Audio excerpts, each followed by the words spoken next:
মধ্যপ্রাচ্যকে দীর্ঘ যুদ্ধের দিকে টেনে নিয়েছে ইসরায়েল। দেশটি একের পর এক প্রতিবেশীর সঙ্গে যুদ্ধে জড়িয়েছে, তারপরও থেমে নেই ইসরায়েলি আগ্রাসন। সম্প্রতি সিরিয়ার অভ্যন্তরীণ ইস্যুতেও নাক গলাচ্ছে ইসরায়েল, চালাচ্ছে একের পর এক হামলা। এবার আরও বড় অশনি সংকেতের ইঙ্গিত পাওয়া যাচ্ছে। শোনা যাচ্ছে ইরাকেও হামলা চালাতে পারে ইসরায়েল। আর এমন আশঙ্কার কথা জানিয়েছেন ইরানের কোচ ফোর্সের কমান্ডার ব্রিগেডিয়ার জেনারেল ইসমাইল কানি। মঙ্গলবার কয়েক ঘণ্টার জন্য ইরাক সফরে যান তিনি। সেখানে তিনি ইরাকের শীর্ষ কর্মকর্তা, রাজনৈতিক নেতা ও তেহরান ঘনিষ্ঠ সশস্ত্র কমান্ডারদের সঙ্গে সাক্ষাৎ করেন।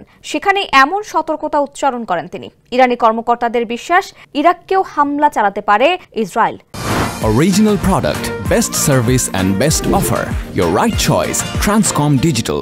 সূত্র জানায়, কানি সতর্ক করে দিয়ে বলেছেন, ইসরায়েলের সম্ভাব্য হামলায় ইরাকের গুরুত্বপূর্ণ ব্যক্তি ও স্থাপনাকে টার্গেট করা হতে পারে। সম্প্রতি ইসরায়েলের সঙ্গে নতুন করে তিক্ততা দেখা দিয়েছে ইরাকের। দেশটির প্রধানমন্ত্রী মোহাম্মদ শিয়া আল সুদানি সম্প্রতি ইসরায়েলের কড়া সমালোচনা করেন। তিনি জানান, ইরানে হামলা চালাতে অনুমতি ছাড়া তাদের আকাশ সীমা ব্যবহার করেছে ইসরায়েল। এজন্য ইসরায়েলের বিরুদ্ধে জাতিসংঘে নালিশও দেয় বাগদাদ।